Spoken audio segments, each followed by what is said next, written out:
in person.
Just wait.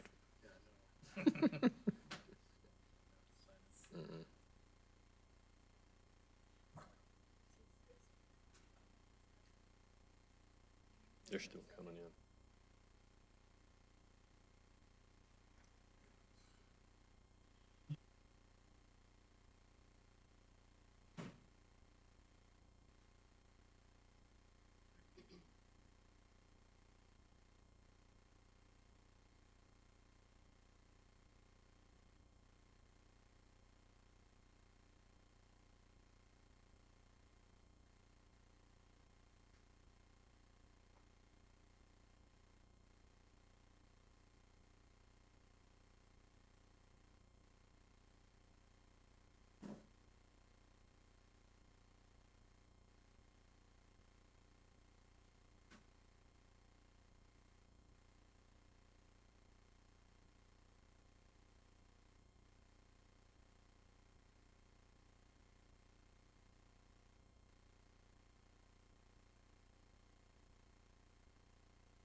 All right, good evening, everyone. This is the August the 14th, 2017 Westminster City Council meetings. If you would please, there are flags both in the front and the back. Please join us in the Pledge of Allegiance. I pledge allegiance to the flag of the United States of America and to the republic for which it stands, one nation, under God, indivisible, with liberty and justice for all. Thank you very much.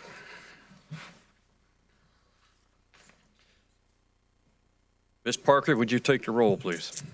Atchison. Here. Baker. Here. Bird. Here. DeCambra. Here. Garcia. Here. Pinter. Here. Seitz. Here. Next item on the agenda is a motion for the consideration of the minutes of the preceding meeting of July the 24th. I guess it is. Ms. Pinter. Oh, sure. I move that the City Council approve the minutes of the July 24th, 2017 meeting as presented. Second. Okay. Thank you both. I have a motion and a second. All those in favor of the motions, please signify by aye. Aye. Any opposed? Hearing none, the motion is carried. We have no presentations tonight, so I'll move on to citizen communication. Again, this is the period of time where on any item that is not scheduled for a public hearing, individuals may come forward for a period of up to 5 minutes, provide us the information of their name and their address, and once you have done that, we will start the 5-minute clock. The items that you want to speak on are open to you. Again, we have no items considered scheduled tonight for a public hearing, so there's nothing that we ask you to wait on. We do have one minor change. The buttons don't work on the dais. So we will start your time, and I will give you a verbal notice when you're down to 1 minute, and then we'll ask you to wrap up within that 1 minute. Still get your full 5 minutes. It's just we've got a connection problem between the portable dais and the item working tonight. So the staff will continue to keep time just like they always have. Mr. Mayor, Yes. if I could, I believe we do have a rezoning scheduled at item, is it 10A? So there is one public hearing My mistake. scheduled. There is one. So if anyone's wanting to speak on the rezoning, item 10A, they will be having an opportunity to do so at that time. Okay. Thank you for the correction. All right, moving on to citizen communication. If anyone has not signed up, and we did not have anybody in the back that had signed up, is there anyone that did not sign up that still wants to speak? Please come forward and identify yourself. You don't need to sign up. Just come on up. We'll get your name and address from the record. Okay? Go ahead. Come on up where I can hear you. Use the mic because we can't hear you from back there. Okay. I'm not 100% certain I'm supposed to be speaking now. Okay. But I'm just going to do it anyway because you invited me up to use the. So do me a favor. Give us your name and address. My name is Ruth Dewar, 6637 West 95th Place, Westminster, Colorado. Okay. Go ahead. I currently work at the Ronan Institute for Independent Scholarship. But prior to that, I worked for about 16 years at the National Snow and Ice Data Center at the University of Colorado, where we dealt with data from a variety of NASA and NOAA satellites and even indigenous communities in the very far north. And prior to that, for 10 years, I was in Alaska. And then before that, again, I lived here on the Front Range. And so over a period of about 35 years, I've been first here, then away, and then back. And I can definitely tell you that I've seen changes over that time period. And so the reason why I'm here is that I really very much would like the city to actually agree this evening to the Compact of Colorado Communities and basically to uphold its commitment to having a beautiful, safe, environmentally responsible city.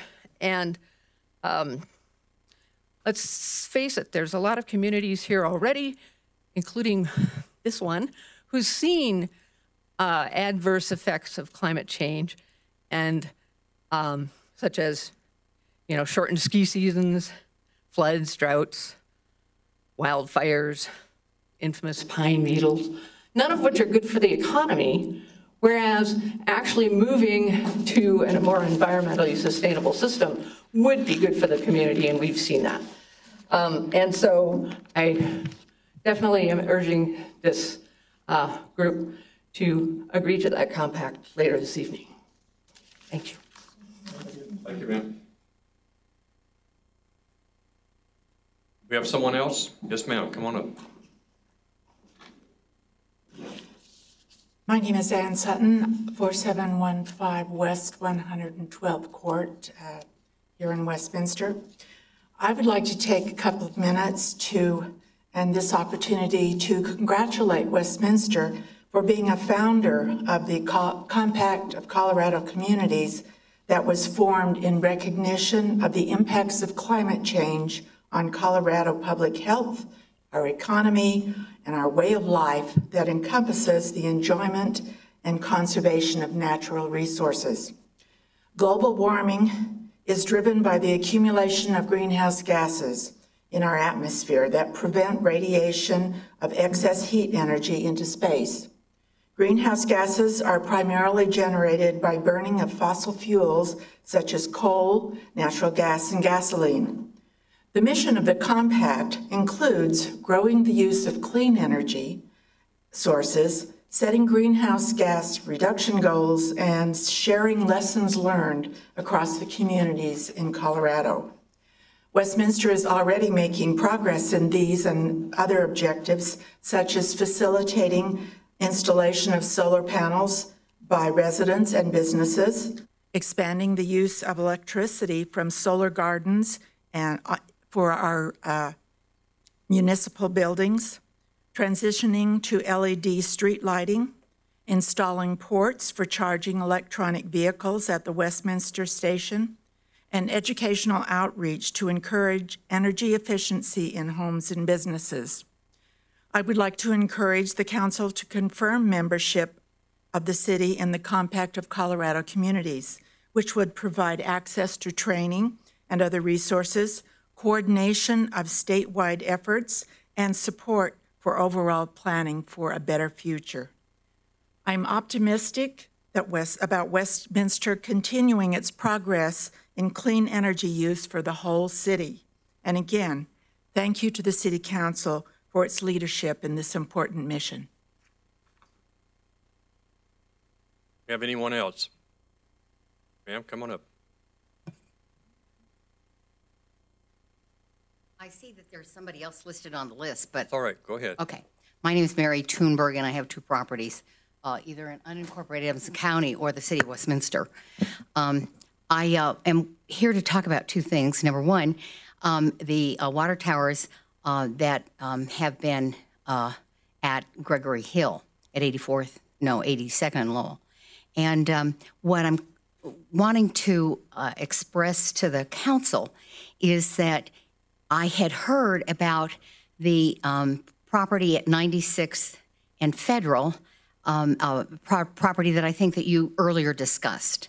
And I want to mention that I think that's an outstanding idea in that I talked to a nationally known water expert called, I forgot what they're called. Anyway, he mentioned that the pipes that we are that have been developed since the original pipe was put in and the upgrades were done, the technology on the plastic piping is wonderful because it creates less friction in the pipes that increases your available water pressure.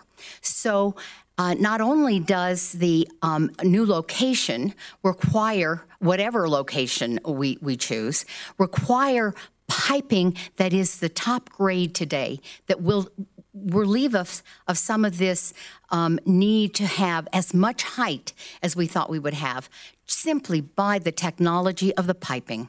And so I think that should be considered in your decision to make the property at 82nd and Lowell to be actually a showpiece for the city of Westminster. The views are nearly unmatched.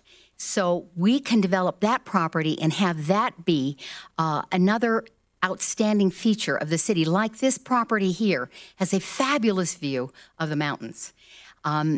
So I hope you consider that, and I'm going to read on regarding the sustainability discussions that came up earlier. I have a piece of paper on this, and I think a lot of people don't know this.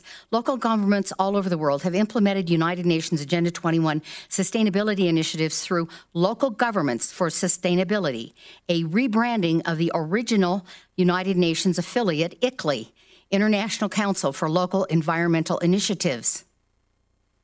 In an attempt to hide their affiliation, ICLEI, Local Governments for Sustainability, has been purging all UN references from its website.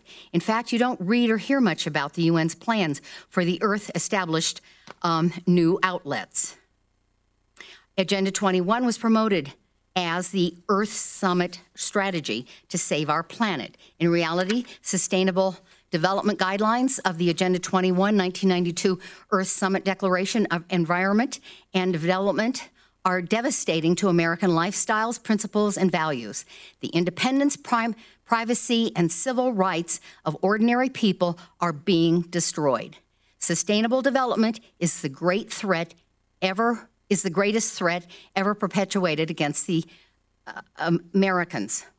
The term sustainable development first appeared in our Common Future, the official report of the 1987 United Nations World Commission on Environment and Development. The report said, poverty is a major cause and effect of global environmental problems.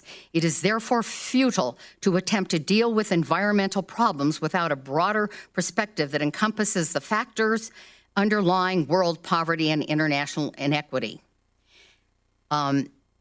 the smart growth zones or sustainable communities are where people are to be crowded into the multi-level living units along rail tracks. Jobs will be assigned by smart growth program, and children will be raised by the government. This is what it will take, the sustainable experts say, to allow the biological, diverse ecosystems that man has disturbed to restore themselves. The map follows instructions provided by the Wildlands Project, the Man and Biosphere Program, MAB, and the rapidly increasing control within U.S. counties through the World Heritage Convention. The Wildlands Project states the native ecosystem and the collective needs of non-human species must take precedence over the needs and desires of humans. I ask people to really know what Agenda 21, ICLEI, and the sustainable programs are for our neighborhoods. It is not constitutional. Okay. Anyone else? We're all okay. All right, we'll move on. Next item up is the report of city officials. Mr. Tripp. Thank you, Mr. Mayor. I have no report this evening. Mr. Mayor. City Council, anyone have any comments? Mr. Mayor, I wonder if we want to make it clear that there won't be an opportunity to speak again on any of the other agenda items besides the public hearing. I see people in the audience that may want to give some that I believe are possibly here for one of the items on our agenda that may not realize they cannot speak. So I just wanted to make that clear that if you're here for a Gregory Hill, this would be the time to speak, unless you are not planning on doing that. Well, that was the time during public presentations. You're correct. We have no public presentation, but if you are thinking you still need to make a public comment, I will open it back up for you. You will have the same 5 minutes that everyone else does. Thank you, Mr. Mayor, councilors. I don't need 5 minutes. My name is Joanne Groff. I live at 8121 Meade Street, which is right next door to the pump house that's going in the Gregory Hill project. Literally right next door, right next to my fence. I've never felt so ignorant. It's amazing that I've reached 60 years to feel this stupid.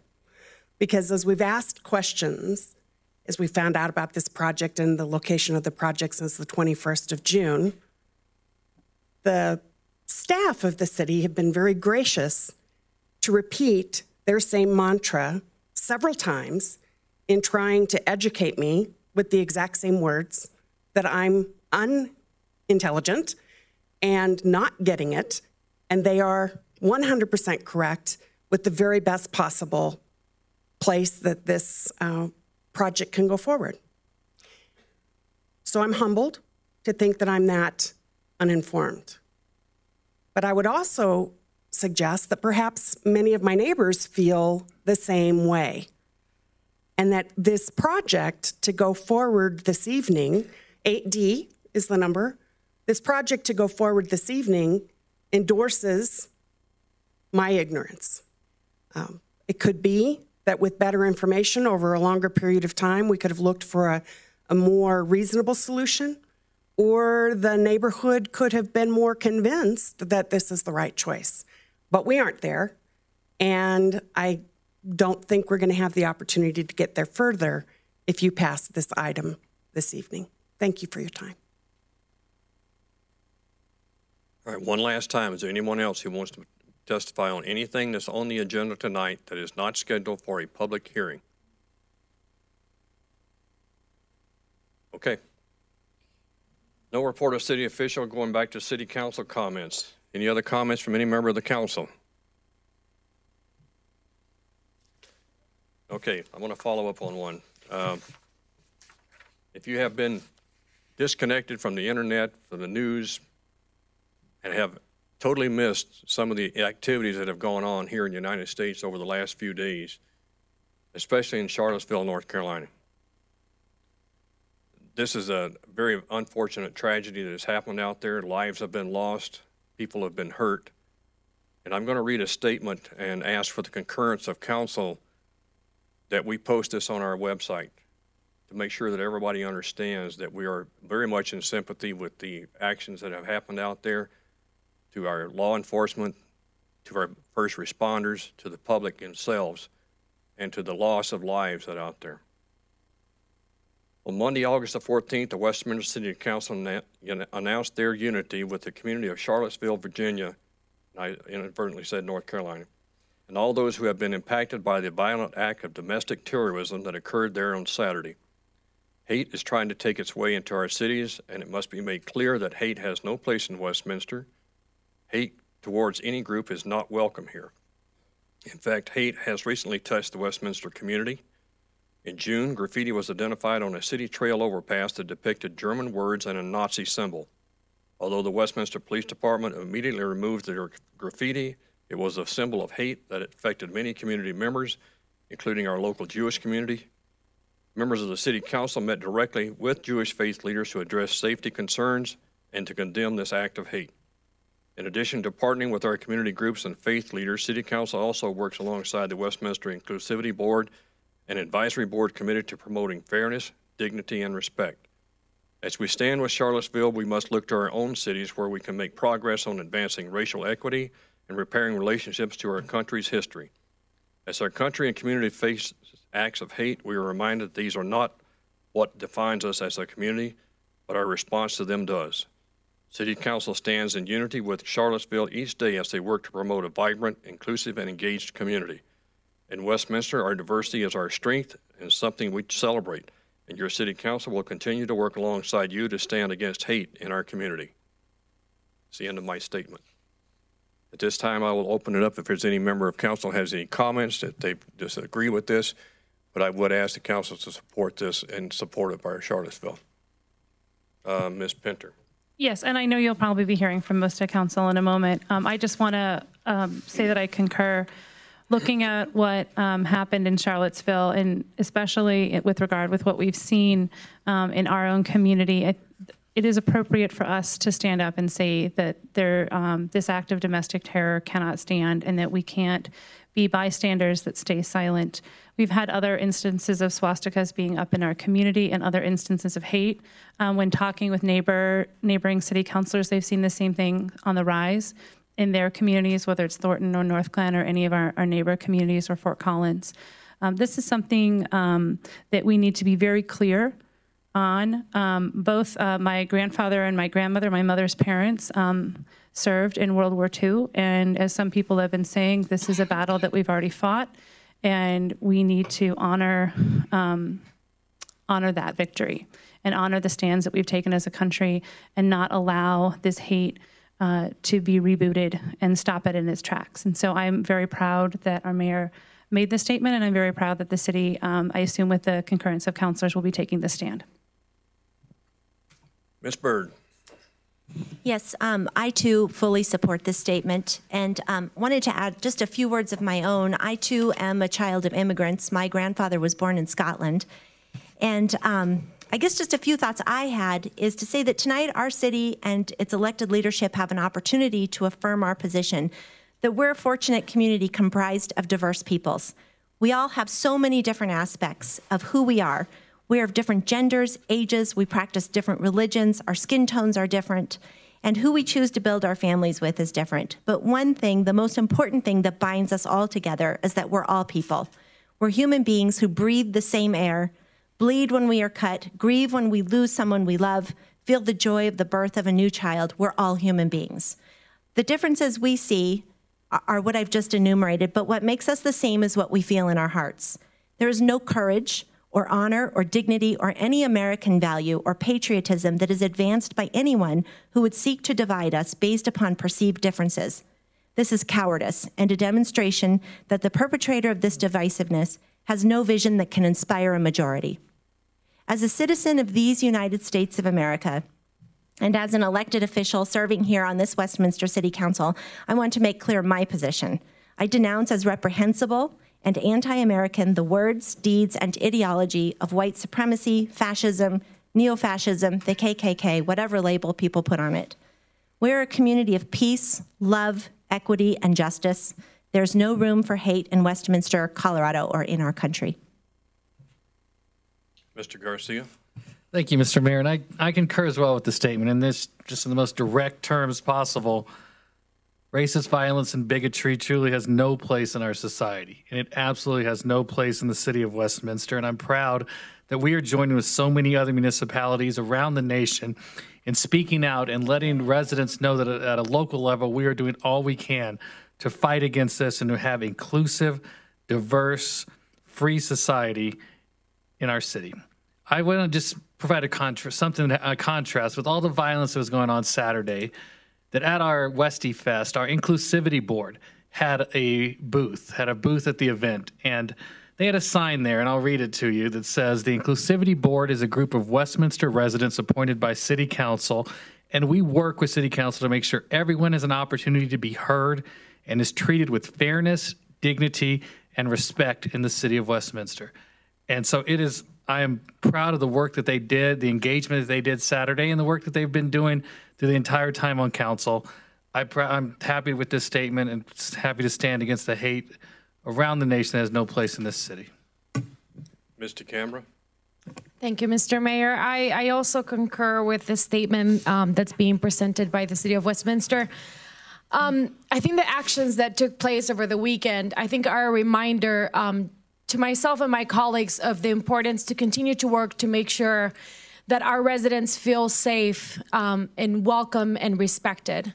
I believe, and I've said this before, that words matter. Our words matter. And I believe is that, like, as elected officials, our words matter, have a lot of strength. And when we have elected officials that are out there in the public promoting not unity and understanding and inclusivity, it does have an impact. And I think we need to remind that to each other. Sometimes we take for granted the impact of our words. And I think I feel speechless. That if you know me, you know I have no words. I have no problem speaking my mind. But it's unthinkable that what took place this weekend can still happen in our country. And the reality is it happens often. This time we just saw it in a big way. And so what happened this weekend gives me more strength to continue to work to make sure that everyone feels safe, welcome, and respected in our city. So thank you. Ms. Sykes. Thank you, Mr. Mayor, and thank you for that statement. I also wholeheartedly agree that we need to make that statement. And I think silence in the face of the types of violence that we saw this weekend as an elected official, it is irresponsible. And so similar to Mayor Pro Tem Garcia, I was definitely struck with the juxtaposition of our Westie Fest, which was such a successful community event. And the prominence, it was the first time our inclusivity board was there, and really engaging the community on this discussion. And it was such a contrast that it would be easy to lull ourselves into believing that this is just an issue that exists in certain parts of the nation. But that would be irresponsible. I think we have to make sure that we consistently have this conversation and that we push for justice, that we push for equity within our communities, that we push for welcomeness. So I thank my colleagues, I thank the mayor for supporting this, and we definitely stand with Charlottesville and for the residents there and for our country and for the promise of equity that we provide our citizens. I think that is the standard that we constantly need to move towards. So everyone else has spoken much more eloquently than I am, so I'll leave it at that. But I do thank you. Mr. Baker. Thank you, Mr. Mayor. And I also concur with the statement, but I'd like to remind everyone that this is not an easy task. This is not a Disneyland where wishing will make it so. This is a very difficult journey we're on, and it's a journey that will never end. We can do better when we guarantee to everyone that they are a valuable member of our community, that they do not have to resort to criminal measures or horrible things to have their voices heard. We don't want to move to a society where we just change the faces of the victims of our society. I had the privilege of living through the 1960s, and I remember when protesters were vilified in the worst of ways, and the protesters were right. Now, protesters are not always right, but they need to have a place in safety and peace to make their statement. And we stand in solidarity with all Americans about the crimes that occurred in Charlottesville. Thank you. Since I've heard no objection to the statement that was read, I'm going to ask the city staff to move forward with posting that to our website and releasing that to the appropriate media. We'll do that tomorrow. Okay. Any other comments from council, Ms. Seitz? As it didn't seem appropriate earlier, I would just like to mention a few things that happened in Westminster this last week and this upcoming week at this time. Thank you, Mr. Mayor. So if you have not heard that the first private development went vertical at our downtown, then you have not been within earshot of me over the last week. We are very excited that Sherman and Associates broke ground on the Ascent project in our downtown Westminster. This first project will have residential housing. 10% of that will be workforce housing. It will also have retail on the first floor. So this is the first mixed-use private development to go vertical. It was a wonderful groundbreaking ceremony. And we also had news that we're going to have an Origins Hotel, which is a boutique hotel in our downtown. And for all of you that love fine cheeses, we're going to have a Marzix Fine Foods. So there is a lot positive going on at our new downtown right now. A few of you came to speak about the Compact for Colorado Communities. And this is such a wonderful opportunity for Westminster and for Colorado in general. This will allow us to be intentional, to share in best practices with other communities across Colorado so that we're working in tandem instead of each of us trying to reinvent our wheel, the wheel as we try to deal with the impacts that climate change has on our very ability to provide core services to our residents. Everything from our electrical load, as we need to provide more air conditioning for longer, hotter days, to our asphalt are impacted by climate change. So it's at the very heart of providing municipal services. So I'm very excited to have that on our agenda for tonight. And I will leave it at that. Okay. Any other comments from anybody on council? Real quick wrap up on the, go ahead, Ms. Spinner. Sure. I'll finish. I just want to take a moment. In addition, like Councilor Seitz, we had a lot of exciting events coming up this past week, and I wanted to take a minute to compliment our staff on the very well-run Westie Fest. I know most of us were there. In addition to planning a really flawless, engaging event, it sadly was not a lightning-proof event, and we had to evacuate at about 3:45, and that too was handled with such professionalism and in an orderly fashion. I was standing next to the staff when they're handing, I don't know, I'm calling it the yellow doohickey.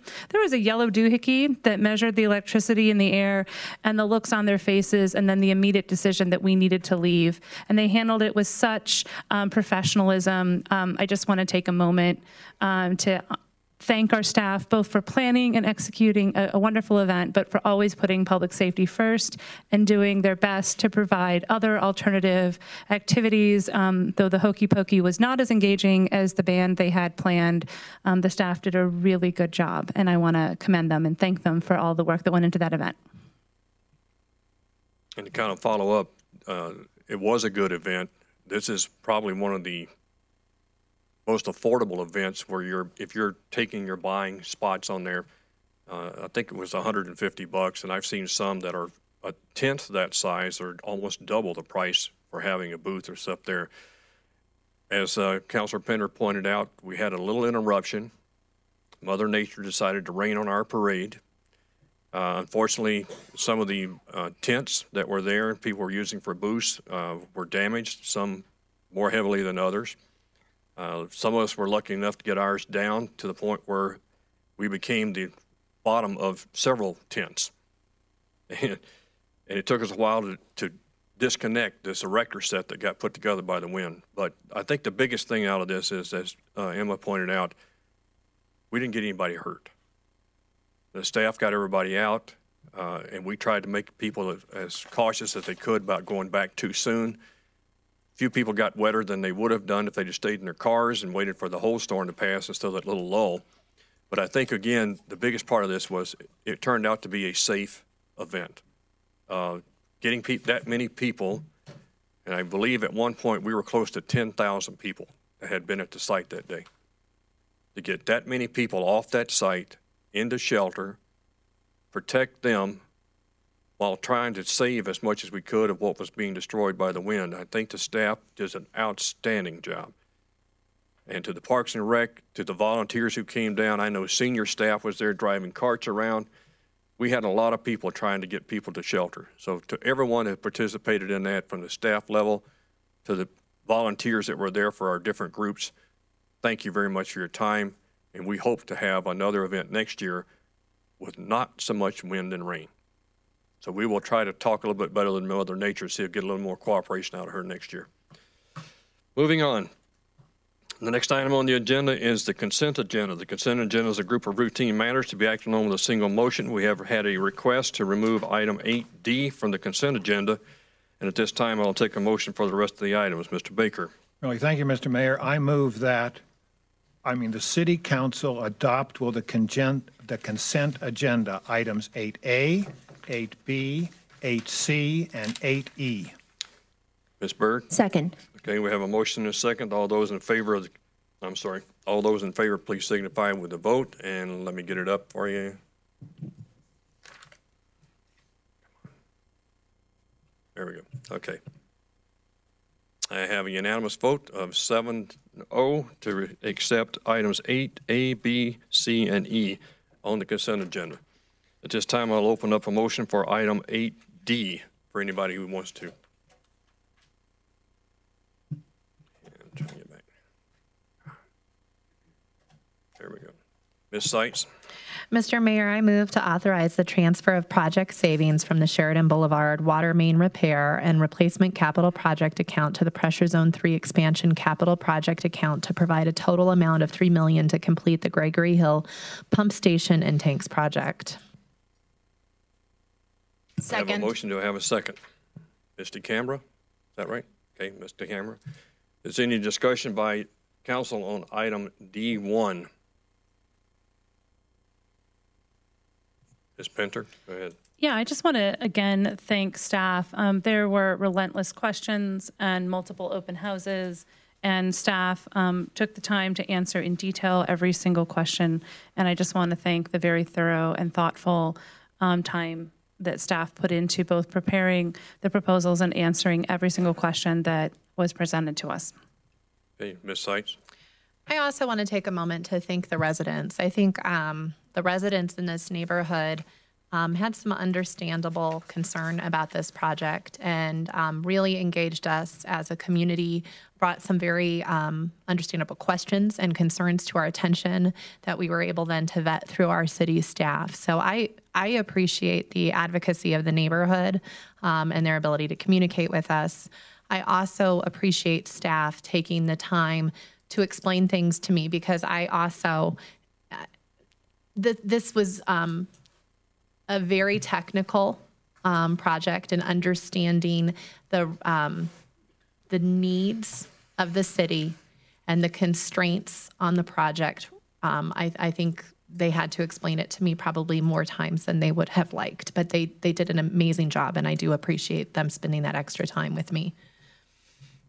Ms. Byrd. So, yes, thank you to staff and to our citizens who had so many good questions. And actually, what I was hoping to do, since we had our last public hearing and presentation from staff, I've had the opportunity to meet with several of our residents, and additional questions that I hadn't thought of at the time have been since raised. And I'd like to take a moment just to kind of pose some of these questions to staff, just to make sure we have this last opportunity to get more questions answered. And with that in mind, one of the questions I had raised, brought to my attention, was the issue of water pressure differentials, water pressure coming out of the newly to be newly constructed water tank, that water pressure on its own wouldn't be sufficient to join the water already flowing through the main water feeder systems coming through and nearby the tank, and that water would require a pump to get it out of the tank anyway to join the water flow. I know my terms are incredibly poor and not technical, but I hope you know what I mean. So if we need a pump to get the water out of the water tank anyway, then why would we not just bury the tanks? So if we need those pumps anyway to get water out of the tank. So Councilor Byrd, while our expert staff comes up to handle the technical questions here, I just want to introduce Max Kirschbaum, who's our Public Works Utilities Director, and Stephen Groders, who's the project manager and division head of this particular project in charge of this distribution system. As I think you all know, they've been working on this for a long time and have not only utilized our professional staff, but also some outside consulting over the course of the past year or better to come to this conclusion tonight. It isn't without regret that we don't seem to have everybody's support necessarily for this.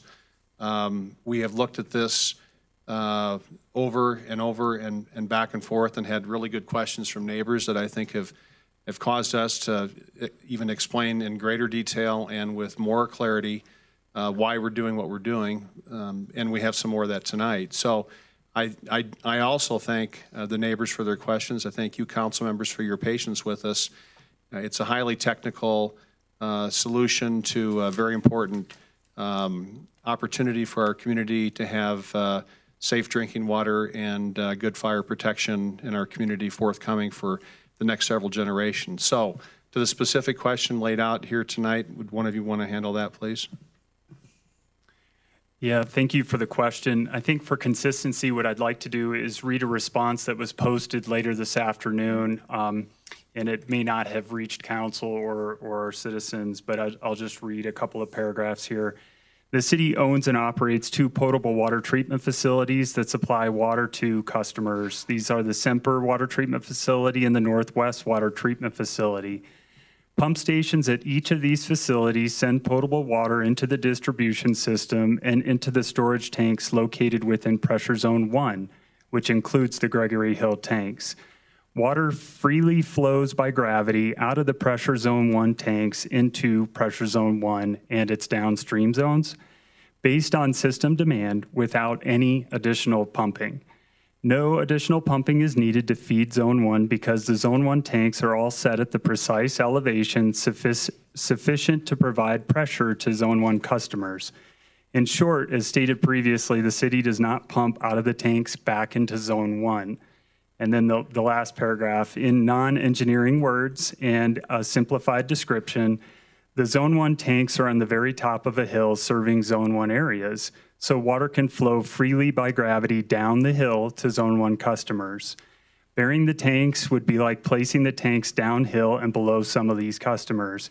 Customers uphill from those buried tanks would then require new pumping stations to push the water back uphill to serve them.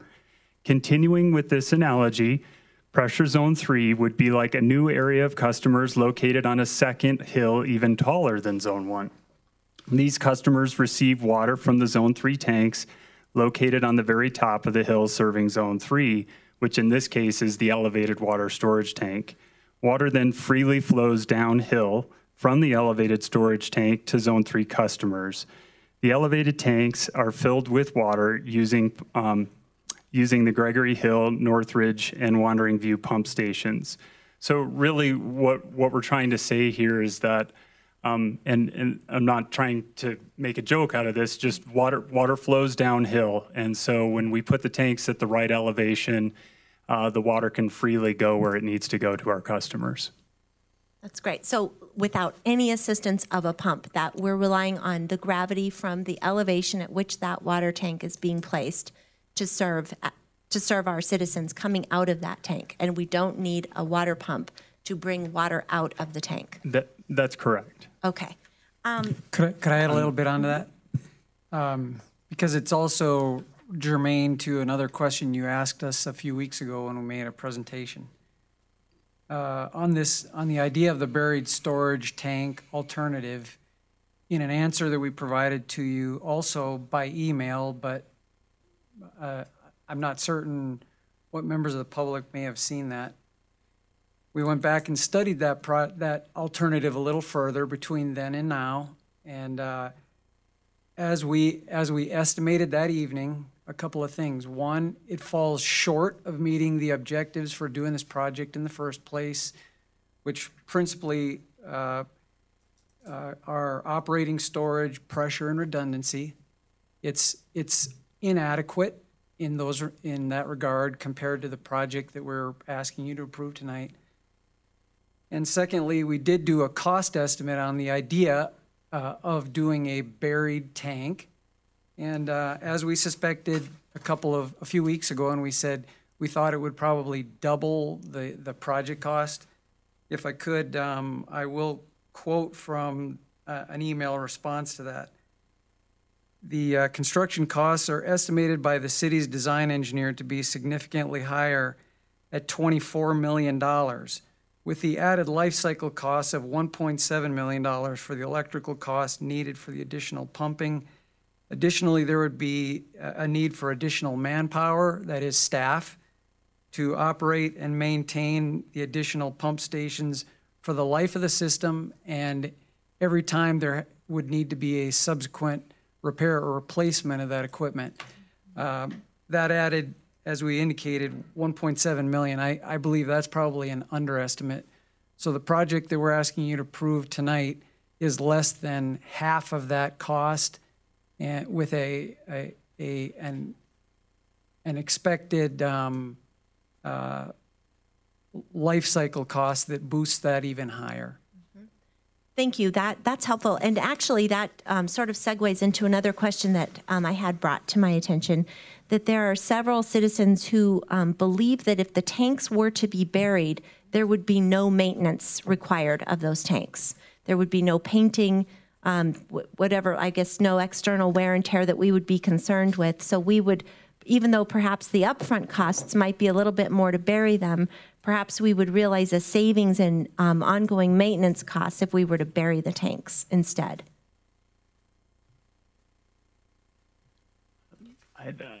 I don't agree with that statement.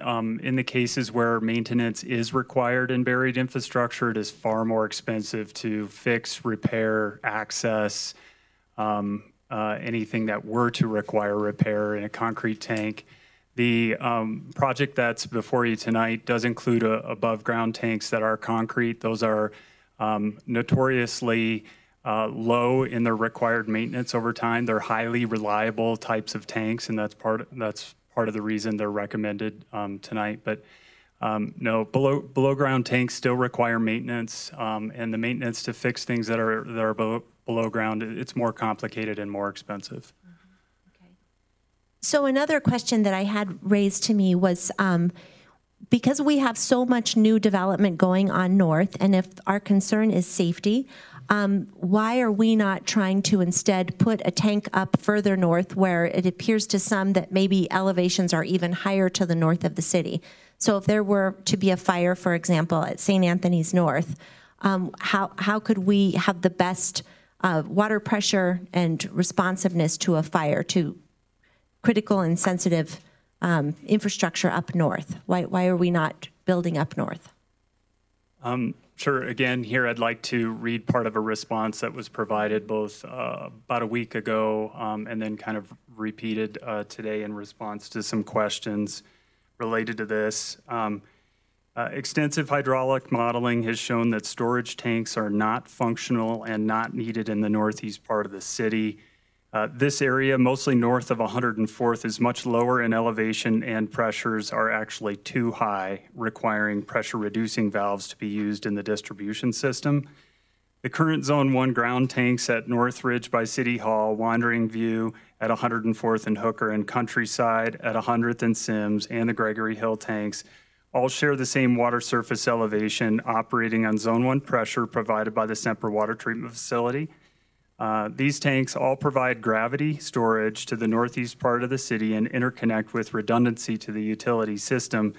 Basically, customers in the north parts of the city are so far downhill from Zone 1 that the Zone 1 tanks can readily flow by gravity to these locations in the city. And then one last question. We've had citizens do some investigation, or they have done this, and they've seen that in different municipalities, Arvada and in Denver, that they've been able to bury their water tanks. Do you have a sense, or can you help us understand why Westminster is different, why that's not an option being recommended to us, and how this is something that these other communities are able to do? What makes us different? Sure. I want to repeat a comment that was made the night of July 10, that in the cases where buried tanks are appropriate, they are recommended and installed. In Westminster, we do have some buried tanks. There's one at the Semper Water Treatment Facility, one near the neighborhood of Countryside, and one on the Big Dry Creek campus for the Reclaim Water Treatment Facility. It is a function of all the factors that have been discussed so far, and where it's possible, we do make that recommendation. Okay. Great, that's very helpful. Thank you. Those are all my questions. Mr. Garcia. Sure, I have a couple of questions too. And just like Councilor Byrd, we've had a number of meetings and a number of issues have been brought up. So I just wanted to ask a couple of those here. Can we talk about the site selection? I know we've heard a lot about there was some consideration of property maybe on 88th, around there, 88th and Federal, a different area location than one that was right there. You talk a little bit about what went into the site selection and why one of these alternative locations was not chosen. Yes, another paragraph here, but it helps maintain consistency, so please bear with me. Extensive hydraulic modeling was used to determine areas of the city that would be suitable for the new tank and pump station site. All modeling and recommendations can be found in the preliminary design report, Pressure Zone 3 expansion from February 2016. As discussed at the project open house and with City Council session open to the public, the Gregory Hill site was determined to be the most suitable location based on many factors, including the compatibility with the city's existing utility system, and that is the existing ground and elevated storage, pump stations, transmission mains, water demands, and geographic diversity. The unique necessary elevation for storage tanks in our system, the unique necessary location for our pump stations network, consideration of an existing site with adjacent available land. The Northridge and Wandering View sites already have maximized storage. This recommended site scored the highest of 10 non-monetary factors. This site presented the ability to co-address aging infrastructure, such as pipes, pumps, and tanks, and then, of course, monetary factors. Great, thank you very much. And for those in the audience who do not spend their weekends reading our agenda packets, there are some people who had concern regarding safety with the fire and EMS personnel and with cul-de-sac. Can you talk a little bit about the collaboration, the interaction you had with the fire department, and if they had any opinions regarding safety? If you don't mind, I would like to ask Fire Chief Doug Hall to specifically address that question. I think it might be a little bit more impactful if you hear it directly from him. Great, thank you very much. Chief Hall. And if you need the question repeated, we will repeat the question. Counselor, if you could repeat it for me, I only heard snippets back there. There was a number of comments related to the fact that the new pump station and tank site will create permanent dead ends at Osceola Street, Newton Street, and Meade Street, and there was concern about emergency access. And I believe that they consulted with your department and got an opinion from you on how that would affect first response in that area. Well, from the current layout of the neighborhood where the streets are designed, they're in fact dead-end streets now. I guess, dirt lane that borders that property line on the north side really doesn't give any advantage to us. It's, I guess, under certain circumstances, fortunate that it's there, but we don't count on it for any type of fire protection access. And we deal with dead ends and cul-de-sacs throughout the entire city. So from that fire protection standpoint, it really doesn't pose any unusual conditions for us to deal with. So it'd be accurate to say that even with these current plans, you continue to provide the same level of service to that neighborhood that you do now? Absolutely. Great. Thank you, sir. You bet. And then my other question is, there was some, staff took forward a number of recommendations that if this project does go forward, from fencing, screening, landscaping, right-of-way restoration, and can you talk about any plans you have to how you're going to deal with those or implement those at a later stage? Sure. There has been follow-up meetings from July 10 and so on, getting together with the neighborhood folks, and the overriding comment heard back is, can we work with the boundary and get a screening wall? And so what we're proposing to do is pull together 2 or 3 concepts and then get back together with the neighborhood folks and determine the best course from there. Thank you. And I just want to, let me just have this statement, is that I do appreciate all the information that staff has given to us on this. This is a very complex matter. And we went out there on tours, we explained it, and that led to tons and tons of emails. So I really do appreciate your diligent efforts to make sure that we're informed on this.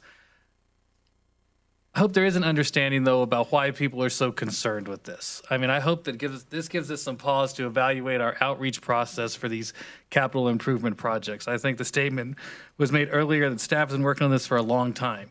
Well, the public outreach wasn't for a long time. The public outreach was just for a couple of months. And I do think that if we had been more diligent about that and engaging our residents sooner, it may have, would we have gotten everybody on board? Probably not. But it would have been able to have people feel like they had more of an input and maybe taken away some of the consternation there is with this project. So I hope we do take this as a learning opportunity to evaluate how we do public outreach during these major projects. Mr. Baker.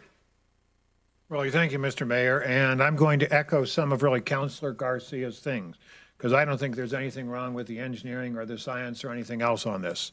Perhaps it's because I stand at a different viewing problems. I think where we failed, this council failed, is that we ignored the people who lived there. They should have been brought into this a couple of years ago. I tend to remember hearing something about this project on council a couple of years ago. And why weren't the people who lived in the neighborhood invited then? Because to tell them after all of the decisions have been made cuts them out of the loop. Completely shows absolutely no concern for them. And I tend to think that a lot more people in the city are very much moved to participate in the success of the city, but you got to ask them, and they have to feel empowered, and not in a phony way. But they have to feel empowered, and we're part of the decision process. And I think most of us know that in government, you have to make decisions that are going to hurt some of the people, but we do it for the common good, for the benefit of all. I will be voting for this measure. Ms. Pinter. Yes, I just want to, you're hearing a lot of similar themes from us, and I want to thank everyone who came out to all of those public comments and spent their evenings. The citizens brought forward a lot of questions. There was one more question that I think mostly came up and was sent over to staff in an email that I wanted to ask, and that was about the location of the tanks on the physical site and why they couldn't be pushed a little further to the north. I heard some detailed comments from you about burying, but if you could take some time to talk about why this site and then why this location on the site is really my question.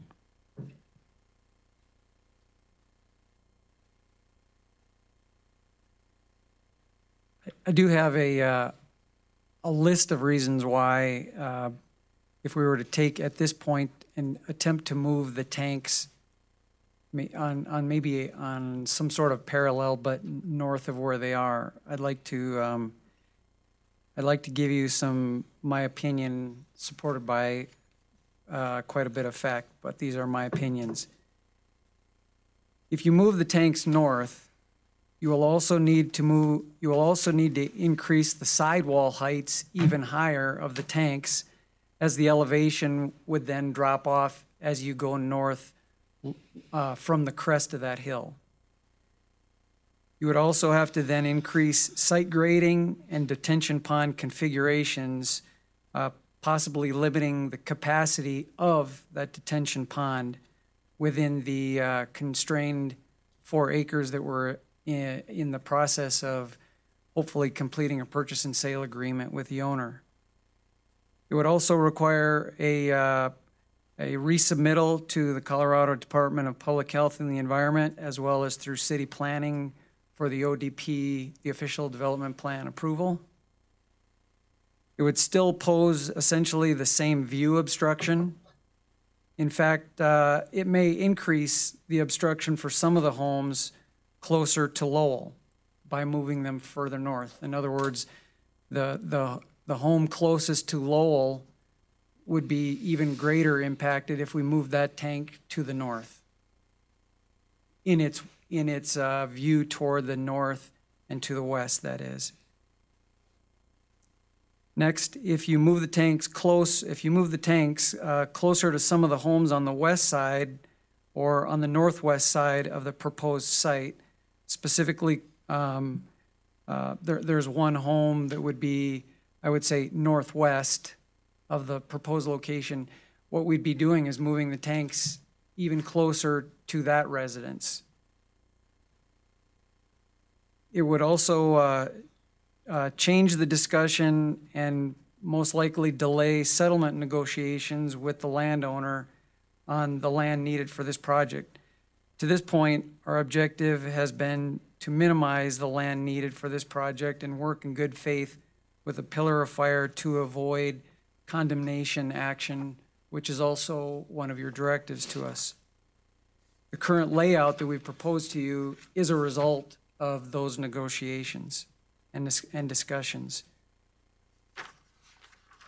Related to that, it would also increase the total land acquisition cost, probably necessitating a reappraisal or perhaps 2 appraisals, because as we stand today, the city has conducted an appraisal and the owner has conducted its own appraisal. So if we were to push further to the north and attempt to achieve additional acreage, one would think that one or both of those appraisals would need to be reaccomplished.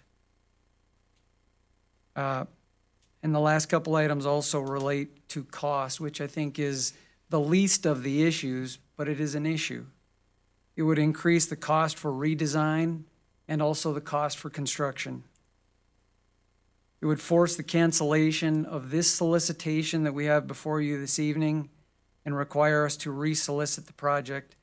And I can't, the best I could say about that is it would be an unknown impact to the bidders in the bid climate. I honestly don't know if we were to go through this whole process once again, what may happen in terms of the bid climate.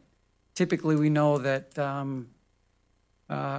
often we use as a rule of thumb, Stephen may want to comment further, but we typically, in large-scale capital projects, we do account for a certain dollar amount per month that we would continue to add to the likely construction cost. Do you want to comment on further on that or anything else, Stephen? Yeah, for a project of this size, a postponement of the bid period or award of a contract is about $30,000 to $50,000 per month in escalation costs with today's marketplace. You're still up. I'm good, thank you. Okay, Ms. Byrd, you're back. Yes. So one thing I did want to say about this is there are 2 separate issues here. There was our public outreach on this, and then there are the merits of the project that we're looking at. And I don't want our citizens to believe for 1 minute that I feel good about how alienated you feel about this process. I think the best position that we can be in right now is to learn from this and to do better. I do see my first responsibility as your representative on this city council as to be someone here is to protect the public's health, safety, and welfare. And one of the first components of that is access to safe, clean, reliable water and taking care of our public infrastructure. I think we've got over $4 billion invested in our water infrastructure in the city. So it is incumbent upon us to make investment and maintenance of that infrastructure an absolute priority. Another function that I have, and all of us here on council, is to be a good steward of our taxpayers' dollars. So we're striving to take the best care of our citizens, and we do this in a way that is spending our dollars in the wisest way possible. And I believe that staff has given us the best recommendation. But again, I don't believe that we handled the outreach in a manner that we should have. And I think we can do better than this. We have citizens who we all respect, who live in the Observatory Heights neighborhood, and all throughout our city. We respect you all, and it's much better to do major projects with all of us collaborating and understanding the end goal and feeling heard and respected through the process. So we'll be working on that. I know I'm speaking for several of us on this council, that this is a priority for all of us, but we want to work to repair those relationships, know that you've been heard, and make sure that we take care of our responsibilities. Ms. Seitz. Thank you, Mr. Mayor. So I do have one more specific question. That was something that was brought up to me multiple times, and this is in regards to drainage going south on that site. Can you talk to me about how we're going to prevent water from flowing south, since there is such a huge grade difference on that site? Yeah, part of what's happening with this project is a major improvement to overall site drainage, and that's nuisance stormwater. And then also in cases of emergency, the site is being regraded to flow towards the north through a detention pond down to Bradburn, and then ultimately into the city's stormwater conveyance systems and the ditch just to the south of the site. So in a nutshell, you know, we have taken into consideration the historic nuisance of water and drainage in this site and made corrections with the design of the current facility before you tonight. Okay, thank you. I now want to make a statement that's going to sound somewhat similar to my previous colleagues here. I believe the staff, I believe our staff, that from an engineering perspective, from the objectives that we're trying to accomplish with benefit to our community as a whole and with fiscal responsibility with our budget in mind, this is the right site. I also believe that we could have engaged the community and specifically the residents that would be impacted earlier. I think Joanne mentioned the 21st of June was when they got really the specifics of this plan. And I understand that that's a change in your backyard. For many people, for me, my house is my largest asset. It's also the center of every family event for me. So it's an emotional core and an economic core for me. And so I recognize that this feels rushed. I also believe there's pure reasons for why that happened. We were in a land negotiation with the Pillar of Fire, and so we had to keep some of that close to our vest. And I also recognize that with a project this scale, that if we delay, that there are huge cost overruns, and that impacts, again, that budget number. So I definitely, I hope that at the end result of this is there can at least be trust that there was no malice or disrespect or sense of pushing this through. But I do feel like there was a series of kind of unfortunate circumstances that did impact the timeline. That said, I am someone who believes in constant improvement. And I don't want this to be on staff. This is how we've approached things, and I think this was to a minimum standard that has been set by the council, but I think that I am hearing loud and clear from my colleagues that there is a desire to make sure that we are more intentional in the way we talk with our residents, and that we aren't doing public information telling you about a project, but that we're bringing you in early and having you help determine how we hit these objectives. Because I think after I cannot tell you how patient staff has been with me to sit me to so many of my emails and sit with me and explain with me and give me a tour of the site as to why this really is the optimum site for this project. So I think people can get there, but people want to be a part of that process. And so that is not on staff, that is on us. And I think that's something I'm hearing loud and clear, that we are all committed to improving our processes as a city. So I'm going to be supporting this, similar to Councilor Baker as well. But I do just want to say I understand that this will come as a disappointment, a deep disappointment, and I apologize. Mr. Canberra. Thank you, Mr. Mayor. And some of the questions that I had have already been asked and answered. I just have a last one. If I recall correctly, did you look at 40 different scenarios as you were studying these? I remember reading that in our, I kept trying to find it in my notes, but I couldn't find it. Can you walk me through a little bit? What were you looking at? And if indeed were 40 different scenarios to determine that this was the right one? Yeah, the context and the recommendations of this project were based on an assessment of our overall system.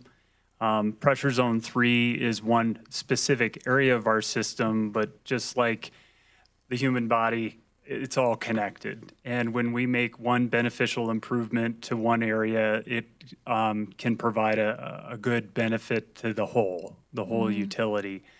The recommendations here were based in part on over 40 different hydraulic models that were simulated in our system for storage, for pumping, for transmission, for pressure service to our customers, fire flow, and all the other factors that were mentioned previously tonight.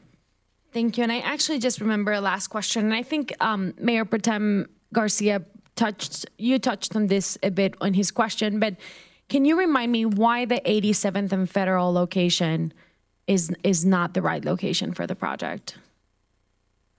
Do you mean the site? Sorry, that site area, that land. Talk about Holly Park. Yeah. That's do you mean property at 96? Hang on, just did you mean 88th and Federal? Because there was some email questions about 88th. 88th and Federal. Well, two of the big ones are that it's about 20 feet lower or so, and that would result in the need for elevated storage. Elevated storage is more complicated to build, far more expensive. We see an increase with, every foot of elevation, there's a substantial increase in the structural costs for building and maintaining the infrastructure. And then again, as was mentioned earlier, proximity to the zone boundaries.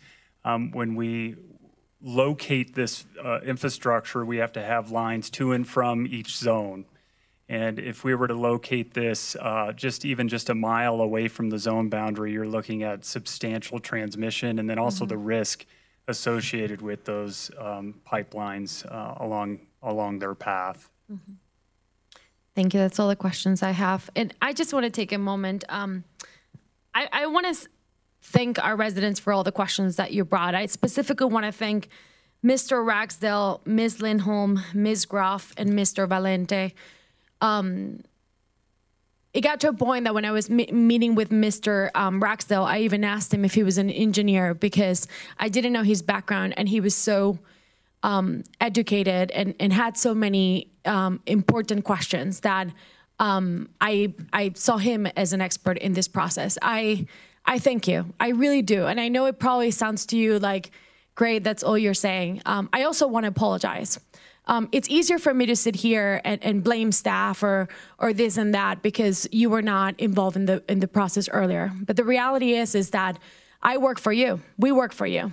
And it's our job to be asking the right questions. And we should have from the beginning be asking, what are we doing to engage our community? And believe it or not, I want you to know that what happened in this instance, it already started changing the way that we're doing things.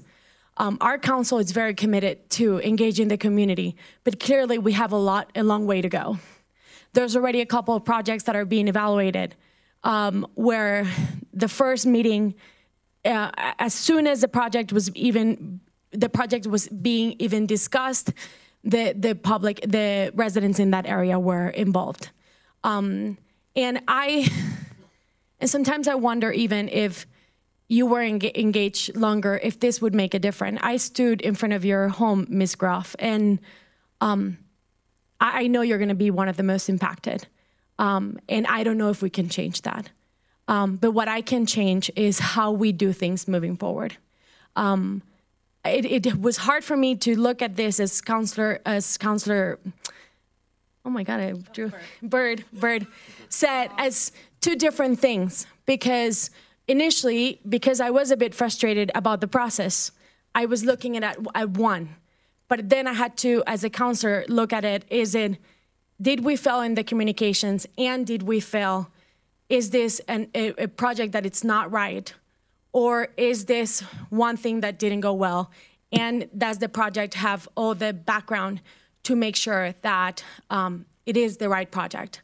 And after all the background from the conversations with staff, the meetings that we had with you, getting answers for all those questions, I will be supporting the project because I do believe that we have the data and information and it will meet the demands that we have.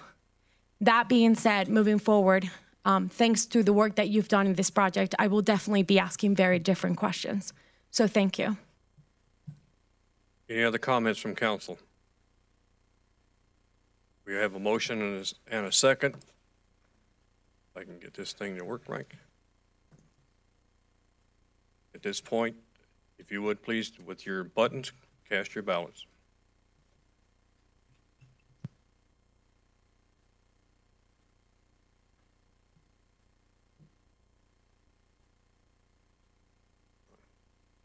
Okay, motion carries on a 7-0 vote.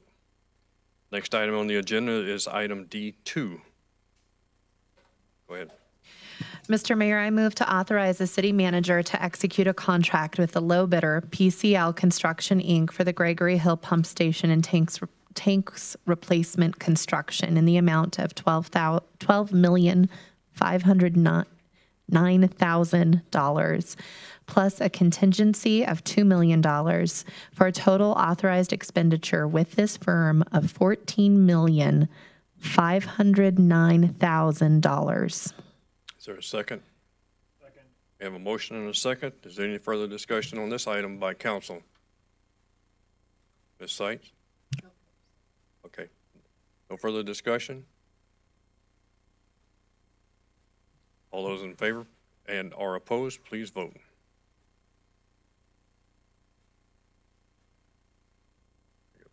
This motion also carries on a 7-0 vote.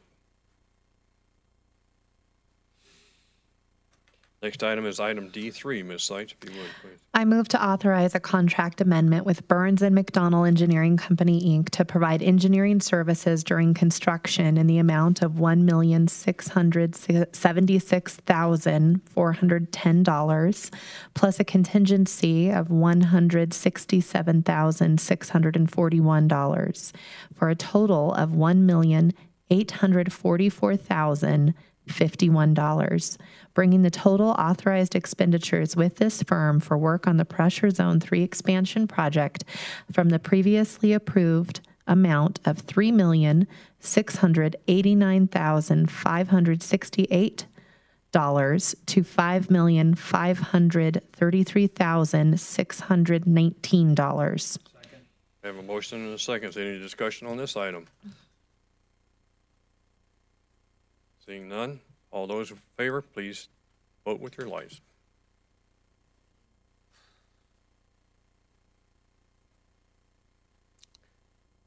And this motion also carries on a 7-0 vote. All right, ladies and gentlemen, it's about 8:45. Everybody okay for a bit? All right, let's move on then. That takes care of the consent agenda items. Moving on to item 10. It's a public hearing and first reading of Council's Bill number 33 on the rezoning of the Jehovah's Witness Kingdom Hall at 11,580 Sheridan Boulevard. Staff, who's up? Mr. Losman and good evening, guys.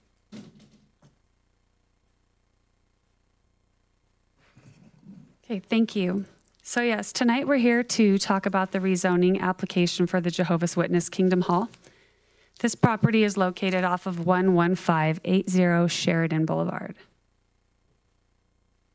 Start off with the entries into the public record, which would be the agenda memo and its attachments. Also, there was a notice published in the Westminster window on August 3rd. There was also a sign posted on the property giving a notice of public hearing for tonight. The red sign is showing where the sign was located and the picture associated. And this is the map that shows all the property owners within the 300-foot boundary that were required to be noticed as part of this hearing this evening. And to follow up, the mail certification from the applicant stating that they did indeed send neighborhood notification by first-class mail on August 3rd. So the property here is located just south of the Weatherstone residential subdivision. It's outlined in red on the map at 11580 Sheridan Boulevard. That's the southwest corner of 116th and Sheridan Boulevard. Essentially, the applicant is requesting to rezone the property to planned unit development, create a preliminary development plan, and create an official development plan. So currently a PDP, a preliminary development plan, and official development plan, ODP, do not exist for this site because it's a straight zone. It's O1, means open district. And PUD is planned unit development. So you have to have these two documents to establish a PUD. So here's a map. As you can see, the top is what's existing currently as O1. And the proposed after of PUD. So what's typically in an O1 property are agricultural type of uses, also uses such as single-family detached dwelling units, public utilities, public schools, television towers, greenhouses, kind of a list of interesting uses that aren't exactly what's going on the property right now. It's currently considered to be a non-conforming use. And so the Kingdom Hall has been operating on this property for a very long time when it was annexed into the city and given this open district. And at time that they want to make any improvements to their property, then they were told they need to rezone to planned unit development. So hence that's why they're here today. So not necessarily saying that they want to make improvements right now, it's just to put the cards in row so that in case in the future they would like to, they can go ahead and come in for a review process here at the city. So when looking at rezonings, the city takes a look at standards of approval.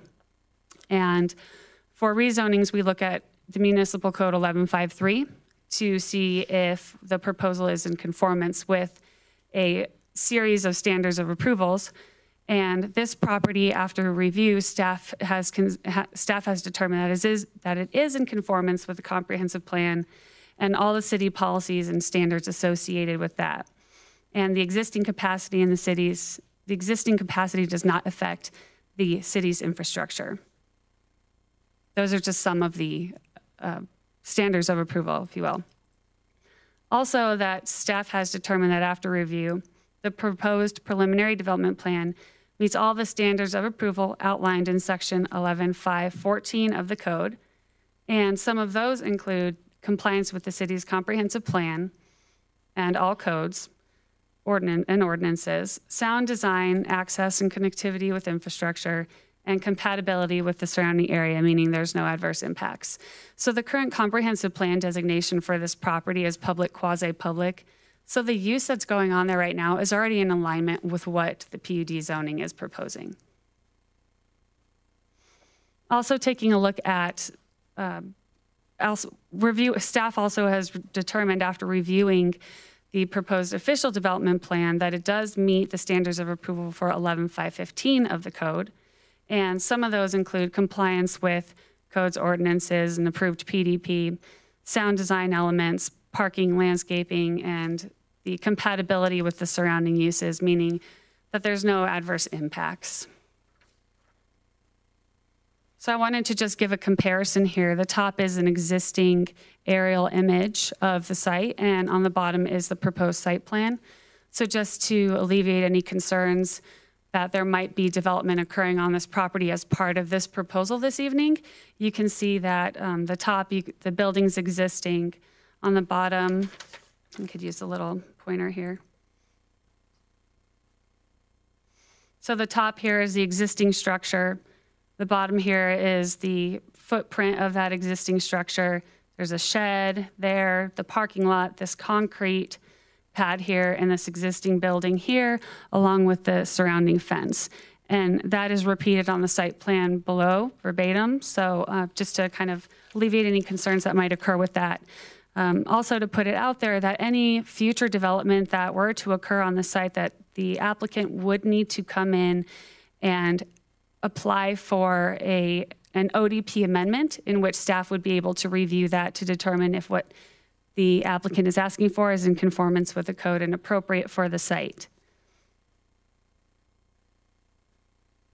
So this evening, staff's recommendation is to hold a public hearing, recommend approval of the proposed rezoning based on the finding that the criteria set forth in 1153 of the code have been met, recommend approval of the proposed preliminary development plan based on the finding that the criteria set forth in section 11.514 of the code have been met, and recommend approval of the proposed official development plan based on the finding that the criteria set forth in 11.515 of the code have also been met.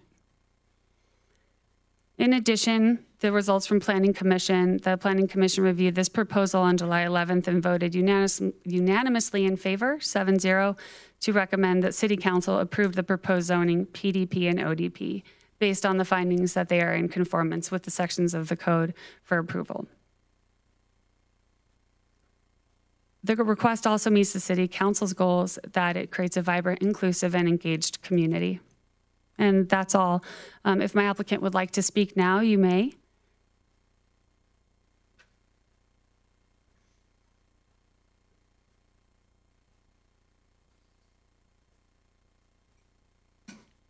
If you would, sir, please identify yourself for the record. Yes, my name is Jim Janko, resident of Westminster and owner's rep for the project. Okay. Just wanted to mention, we all know that this may seem simple, but with what we do, nothing is simple. So we started with Dave Gurman, and Stephanie has helped us through a lot of the technical part of this, and just wanted to commend the staff for being incredibly professional, easy to work with, explained when we had questions, clarified what we needed to submit, and it was an easy process. So again, we don't hear enough when we do things right. We hear a lot when we don't. So we just wanted to mention that, and the owners feel the same way, and we wanted to thank you for supporting them in the job they do. Okay.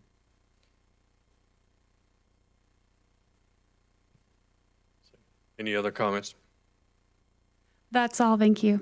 Okay. At this time, I'll open it up to council for any questions or comments they may have. Mr. Garcia. Sure, I have a question.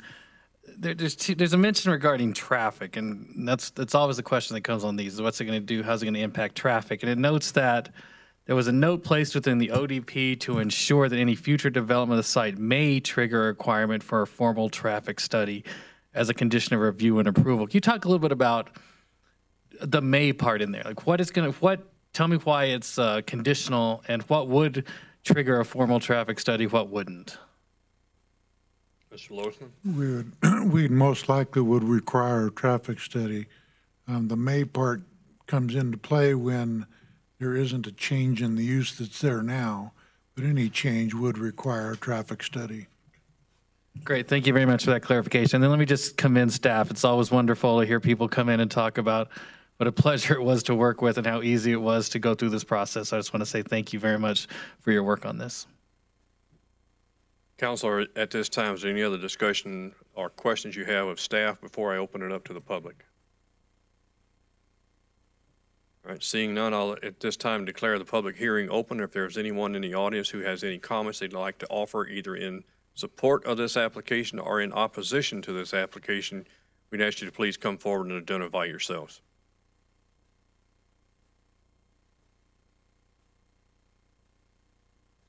Seeing none, then I will close the public hearing. Staff, your final recommendation.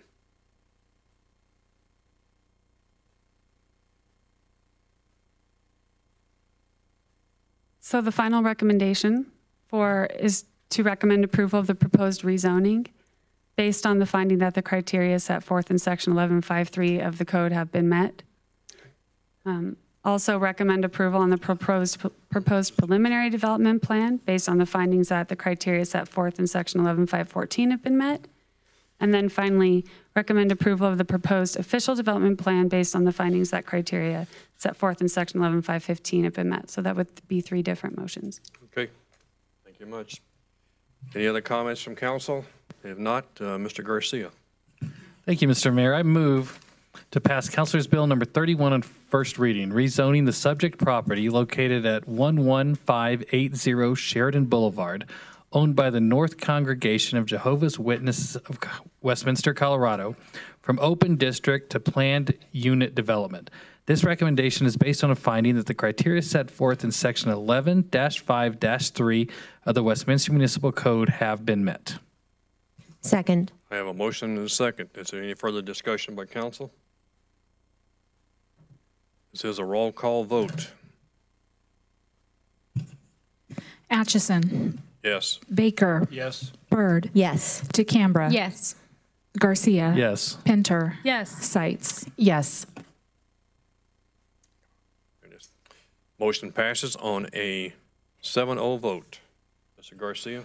Yes, Mr. Mayor, I move to approve the preliminary development plan based on a finding that the criteria set forth in section 11-5-15 of the Westminster Municipal Code have been met. Second. I have a motion and a second. Is there any discussion on this?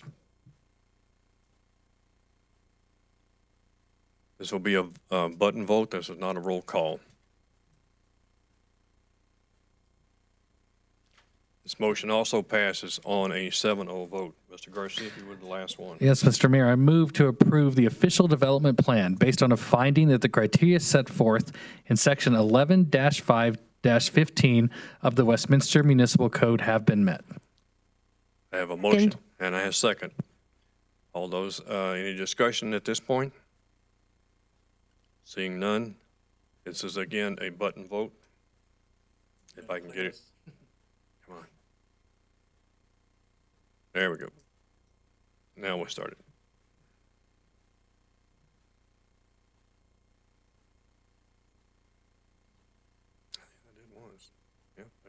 There we go. All right, a couple coming in.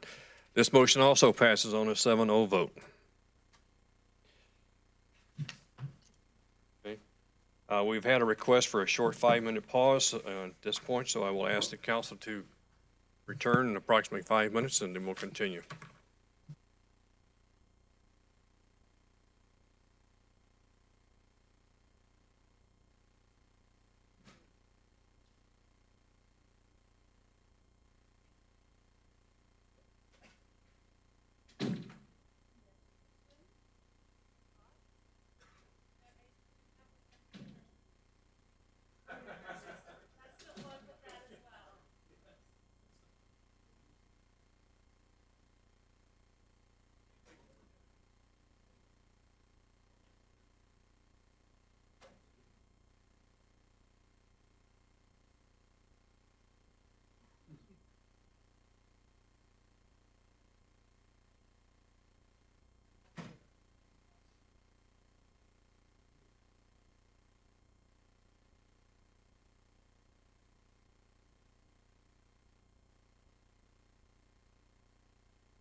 All right, ladies and gentlemen, if we could come back to order. The next item on the agenda is Council's Bill number 32.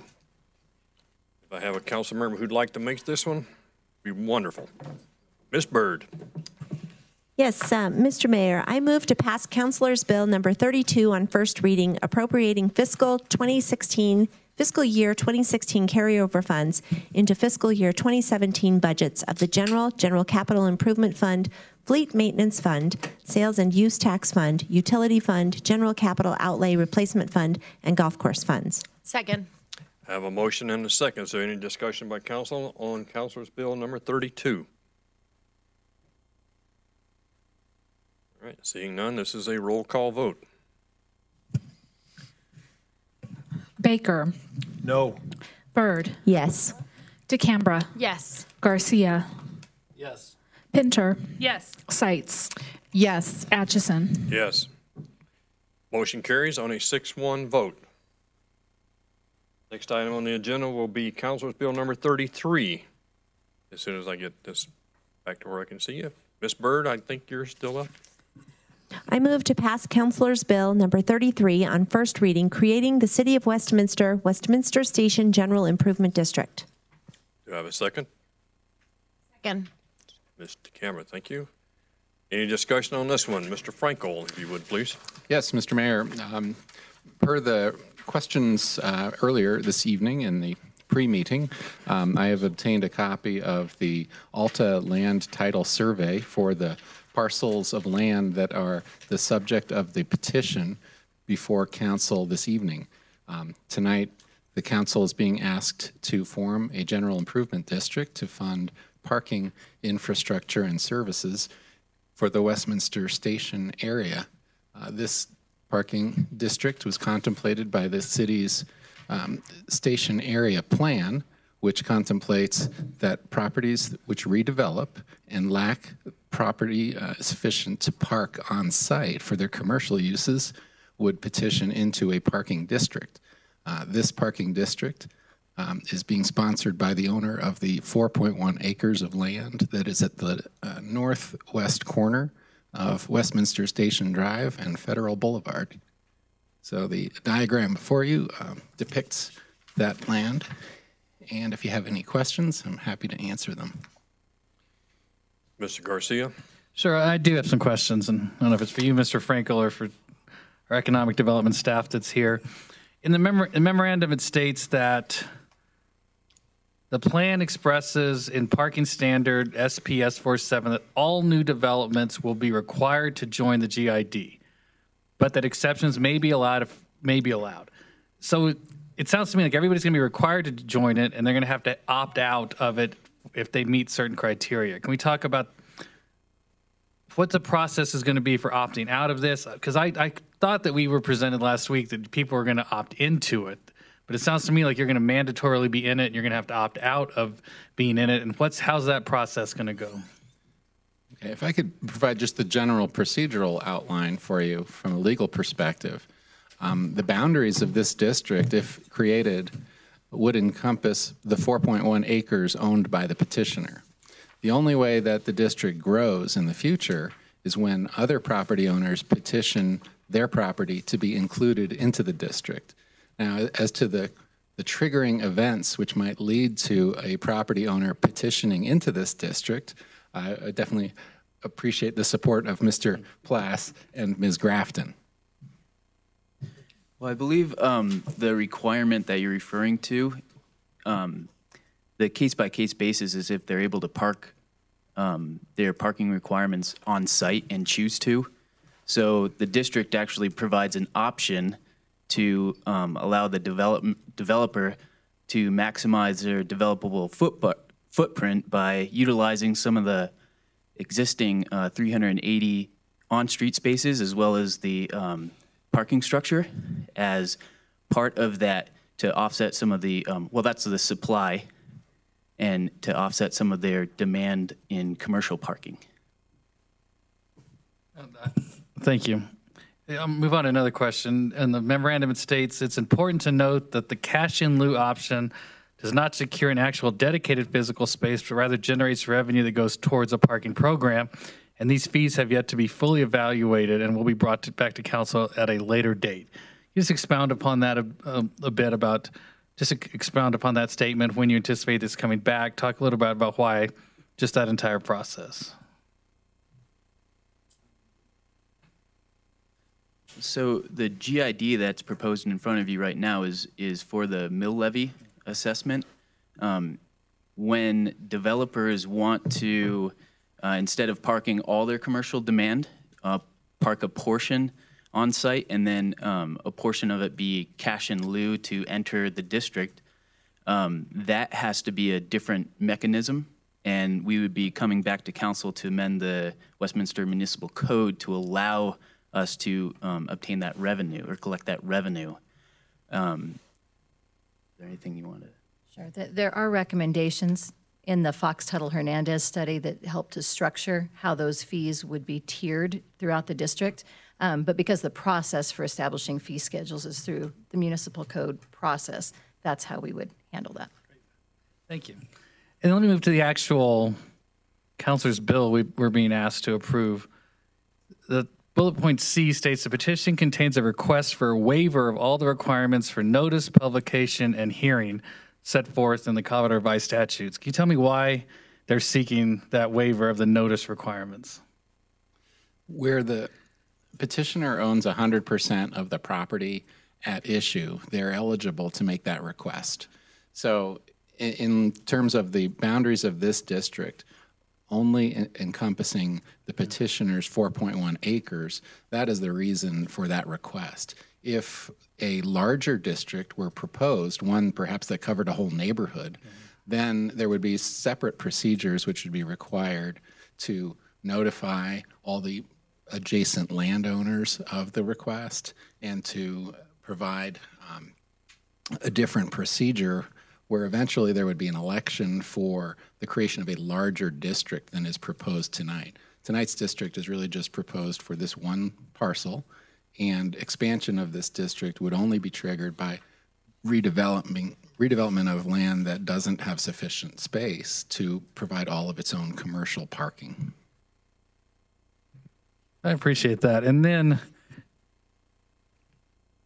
in bullet point H, says the organization of the district will serve a public use and it will promote the health, prosperity, security, and general welfare of the inhabitants of the city and the district. Can you tell us how creating this district is going to do that, specifically the health, prosperity, security, and general welfare?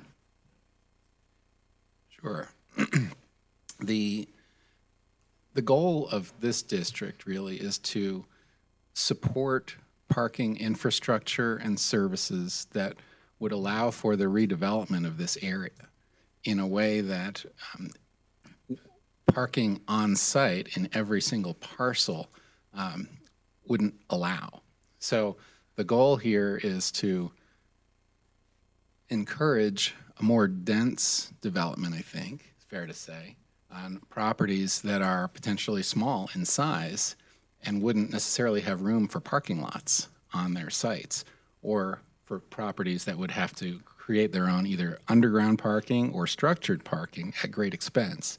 So the hope here is that the creation of this district, giving people an option to petition into this district to redevelop their land, will create the overall public benefit of redevelopment of this area in a way that maximizes really the economic potential, I think, of each and every property in the area. And I would defer to our economic development and engineering experts to supplement that. I can elaborate on that. So May 8th of this year, City Council adopted the Westminster Station Area Specific Plan, and that set a couple things in motion.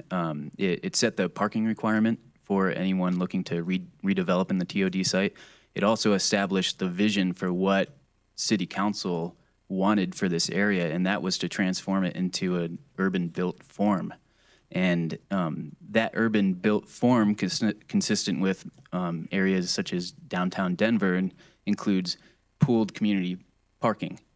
So we want to be able to, we want development to maximize that footprint, and we want to find that sweet spot of not too little parking down at the TOD site, but not too much parking, and to have everyone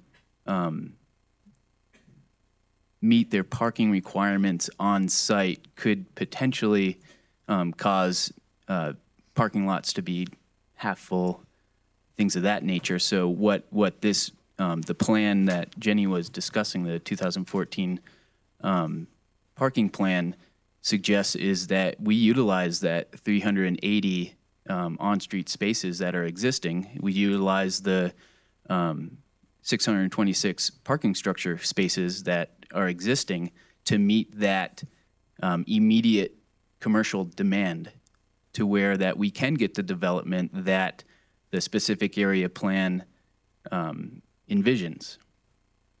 No, I appreciate that, and that really tells me how the district will serve prosperity, the public use, will serve council's goals, the district plan. I don't hear anything yet, though, about, it says health, prosperity, security, and general welfare. So it's not an or, it's not one of the four.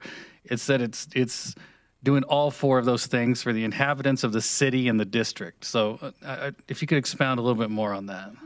So I think what the plan is really speaking to is the urban form that's envisioned for that area to create a more dense, compact, and walkable environment.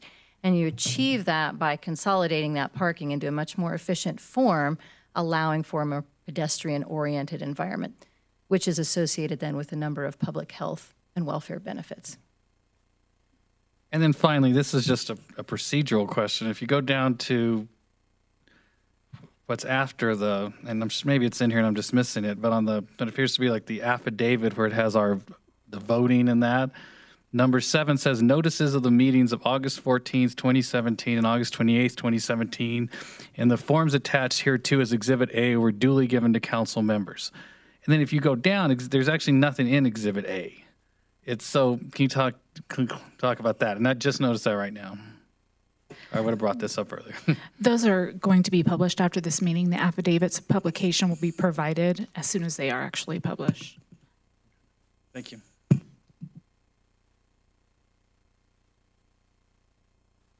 Other questions by council members? Mr. Baker. Thank you, Mr. Mayor. I would like to ask if the really petitioner is here tonight. The petitioner is not present this evening. So does he have much interest in his really petition? Should I read anything into that? Well, I suppose he's interested in the formation of the district in the sense that they're willing to sponsor the formation of a district that, if approved, will raise their own tax rate to pay for parking services for this area. So I think that perhaps speaks to the level of motivation of the property owner. Okay. And we had already heard earlier that, the city assisted him in the really preparation of the paperwork and of the petition? Correct. When the city adopted the station area plan, which contemplated the need for a parking district, city staff then worked to prepare the paperwork to effectuate that plan, to create the district so that it could be brought before council. Okay. And can our city really petition to make a general improvement district under Colorado law? Under Colorado law, the owner of taxable real property can petition to create a general improvement district. I don't think you heard my question. Can the city of Westminster petition to form a general improvement district? So the city of Westminster does not own taxable property, but private property owners do. So that is why this petition has been signed by a private property owner who owns taxable real property. Okay, so rather than to do it out, no, we cannot. Our city may not, under Colorado law, petition to form a general improvement district. So what it appears is that we have really recruited this landowner to act in our stead, to do an act that we are really that we are forbidden by law to do ourselves.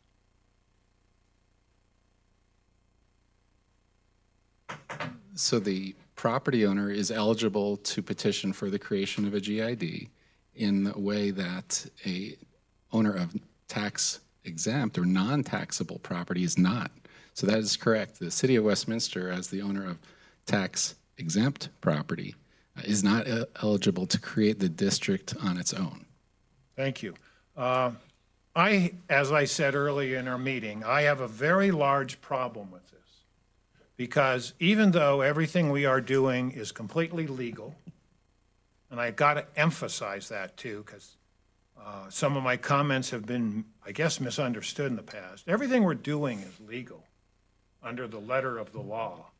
But my reading of the spirit and the intent of the law says this is not what the law is for. The law was for multiple private owners to form together and then tax themselves for the general good of all of them. And we have taken, according to the letter of the law, absolutely clever steps and had this private owner act in our stead for a purpose of our desire and our choosing. And I don't think that is the intent and spirit of the law. And I think that as good government, we should hold ourselves to a higher standard. And I think we should do what the intent and the spirit of the law is. I think this conduct and action, our part, is dishonest government. I think it's corrupt government.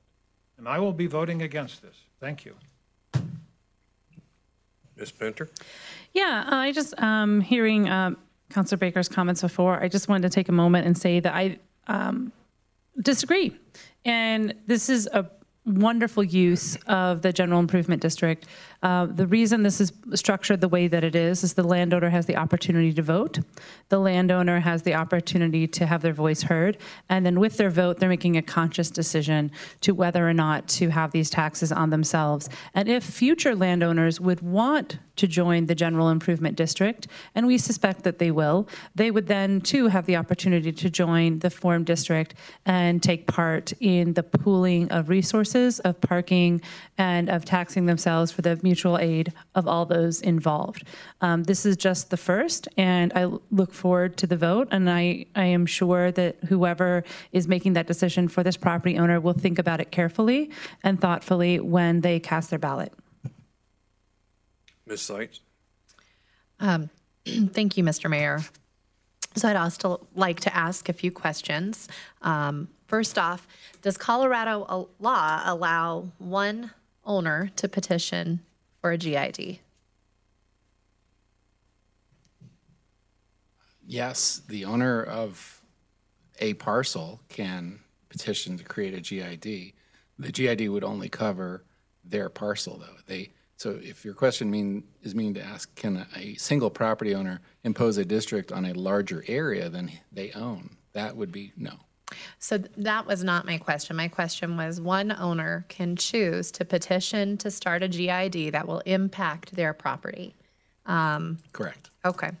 So if that is contemplated and allowed under Colorado law, it seems confusing to me to presume that this is not an intended use of the law or in some ways subverts the spirit of the law.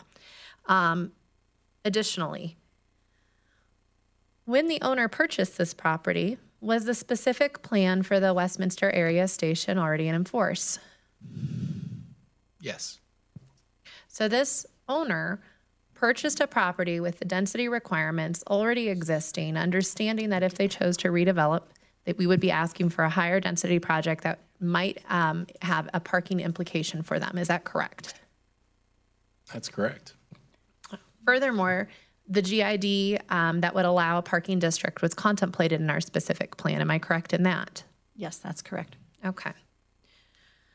Am I also correct that the only impacted party will be the property owner who is imposing a mill levy on themselves to help them meet their parking requirements if they are to redevelop this property? Correct. Am I also correct that if anyone else was to be affected, it would be because they intentionally petitioned in because they saw the benefit of this situation? Correct. Am I also correct that we were not able to compel this owner to petition in as we are not the landowner? We were not the landowner of the property he purchased. and we did not have any means to compel him. Is that correct? Correct, yes. Okay. I think that it is, I think that this is an appropriate vote for us to take as a city. If a landowner wants to utilize GIDs that are established in Colorado law that clearly allow this, that benefits them and allows them to meet basically the requirements within our specific plan that they were well aware of when they purchased the property, I feel it is not appropriate for me to infringe on their ability to utilize that vehicle. So I will confidently be voting yes today. So, Mr. Frankel, I have a quick question. Is there anything under Colorado law that prevents a private property owner from seeking the consultative advice of the city to find out what existing legal structures might be out there to help it meet its parking requirements? No, nothing would prevent the landowner from seeking city input on that question. And in fact, this petitioner is a relatively sophisticated commercial entity, and their general counsel was substantially involved in drafting all of these documents and had input into all these documents. You just anticipated my next question was to ask whether they were represented by legal counsel, and they were, and had significant hand in drafting documents. Correct. Well, to me, this seems like an arm's length transaction between sophisticated parties using existing law that is well established. This has been done many times before. A GID is not a new vehicle. And also another nice benefit of this is it allows private development to pay its own way. So it's a nice creative way to allow private entities to figure out ways that they can more creatively use their property. Land values are getting very expensive, so if they want to devote more of the land that they have purchased to development, as opposed to allocating a bunch of land to parking purposes, this GID vehicle gives them that option. So I think that this is a good deal for both our private property owners and for our citizens, again, in allowing private development to pay its own way. So thank you. I think that's all I have, and I too will be supporting this. Mr. Garcia. Sure, I just have a quick follow-up question based upon some of the comments that were made. Just because we've been accused of this in the formation of previous districts, was there any incentive that was given to this particular, to the petitioner to get them to take this course of action by the city of Westminster? No, and I believe this course of action, if the district is created, will actually result in a substantially higher tax bill for the petitioner. Thank you. And the city did not compel them. Did the city recruit this person? Did the city take active steps to get this person to take the steps to form this petition? As Councilor Baker pointed out, the city of Westminster can't do it. Did the city of Westminster take steps to find this person and convince them to do this for us? No, we understood they had land in the area, and we asked if they would be interested, and they indicated they were. Great. I appreciate those clarifications. Thank you. Any other comments from council? Okay, we're on. Mr. Baker, go ahead. Thank you. And really, when did the petitioner of the purchase this land that he's now asking to levy a mill levy on? I believe it was mid-July, the closing.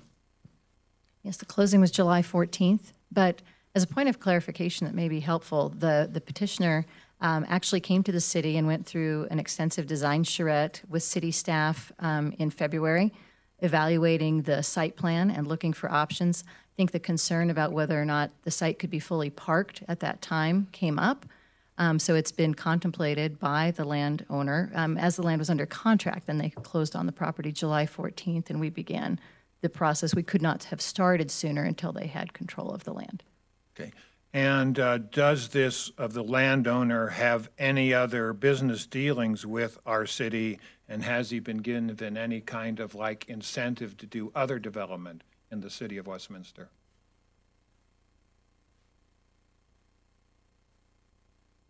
The owner of this land is Sherman Associates of Minneapolis. And yeah, they have other plans to develop parcels as part of the downtown Westminster project. And have they been given incentives by the city? There are council-approved development agreement, I believe, and a purchase and sale agreement in place relative to the Sherman B1C1 parcel. Which hasn't been completed yet, but it's really contemplated that we're giving them a $14.3 million incentive, correct? Councilor Baker, that question we can get you a specific answer to. I think you've seen those before. That's a completely unrelated transaction. Completely unrelated transaction. Okay, thank you very much. Okay. Any other questions by council? This is a council's bill. This is a roll call vote. And Ms. Parker.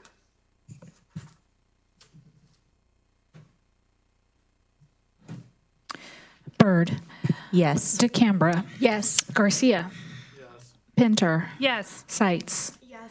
Atchison. Yes. Baker. No. Motion carries on a 6-1 vote. Next item on the agenda is first reading of Council's Bill number 34. As soon as I can get back to the main menu. All right, Ms. Byrd. You're heavy on the button tonight. Yeah. I move to pass Councilor's Bill number 34 on first reading, authorizing the city manager to sign a second amendment to the original lease agreement between the City of Westminster, the Colorado Department of Corrections, and the Colorado Department of Transportation, which allows Colorado Department of Corrections to lease an additional 3,840 square feet of vacant space in the former Westminster Police Department building located at 8800 Sheridan Boulevard. You have a second? Second. We have a motion and a second. Is there any discussion with Council's Bill number 34? Seeing none, this is also a roll call vote. Ms. Parker? DeCambra. Yes. Garcia. Yes. Pinter. Yes. Seitz. Yes. Atchison. Yes. Baker. Yes. Byrd. Yes. Need one more. There we go. Got it. That's okay. Not a problem. Motion carries on a 7-0 vote. Next item on the agenda is the move to authorize the city manager to execute a contract with Sand Construction, Colorado. Ms. Byrd, you're still on. I move to authorize the city manager to execute a contract with Sand Construction of Colorado, LLC, for tenant improvements in the Colorado Department of Corrections building in the amount of $155,768, plus a 10% contingency in the amount of $15,577, for a total authorized expenditure of $171,345.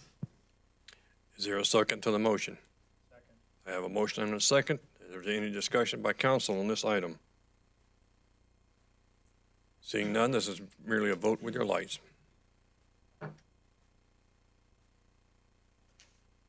Motion carries on a 7-0 vote.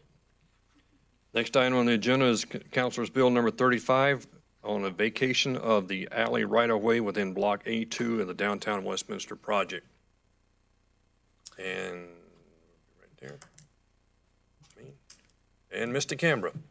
Thank you, Mr. Mayor. I move to pass Councilor's Bill number 35 on first reading, vacating the alley right-of-way within Block A2 downtown Westminster. Ms. Pinter. Second. I have a motion and a second. Is there any discussion by council on item E? Seeing none, this is a councilor's bill. This will be a roll call vote. Ms. Parker? Garcia. Yes. Pinter. Yes. Seitz. Yes. Atchison. Yes. Baker. Yes. Byrd. Yes. DeCambra. Yes. Motion carries on a 7-0 vote.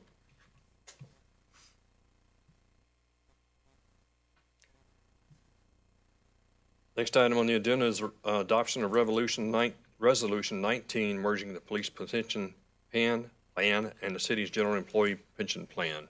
Ms. Pinter. Yes. Thank you for testing out that tongue twister for me.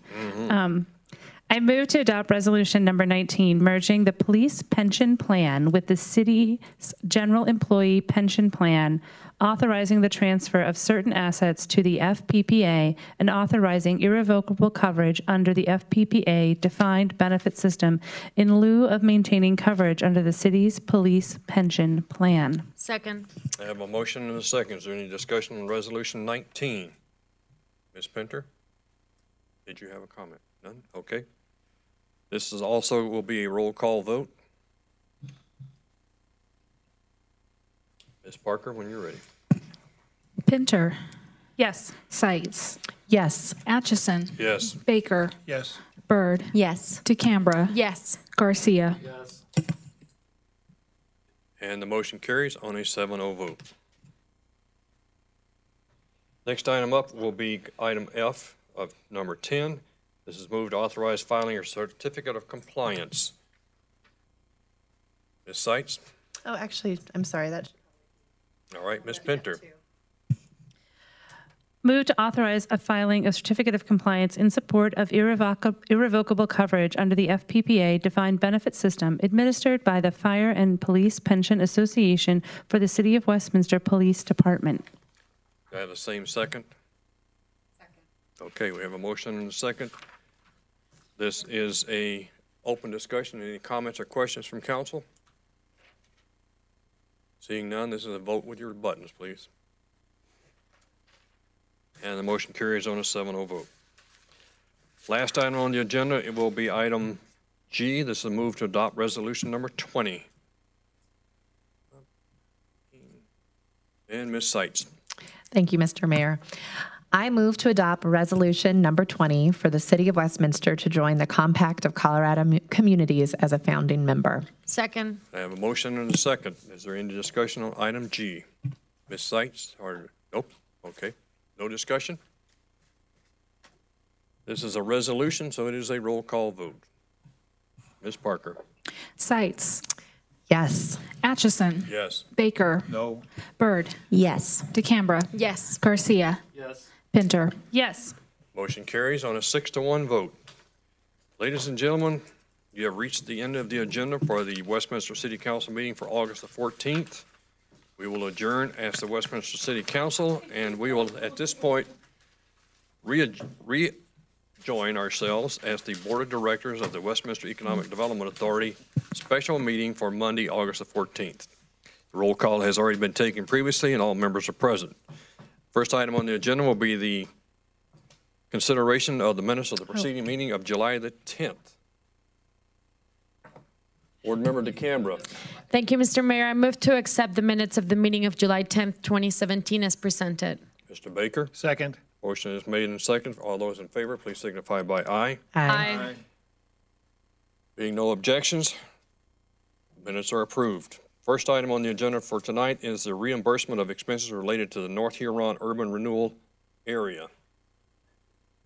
Mr. Garcia.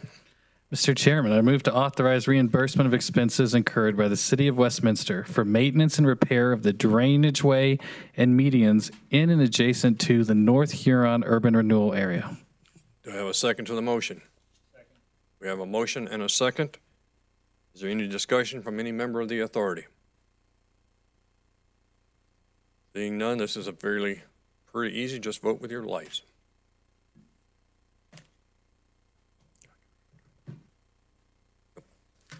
Motion carries on a 7-0 vote. Being no other business before the authority tonight, we will adjourn as the Westminster Economic Development Authority. Ladies and gentlemen, we have a number of presentations back in session at the City Council, so take about 5 minutes and then let's try to get in there so we can get people on their way.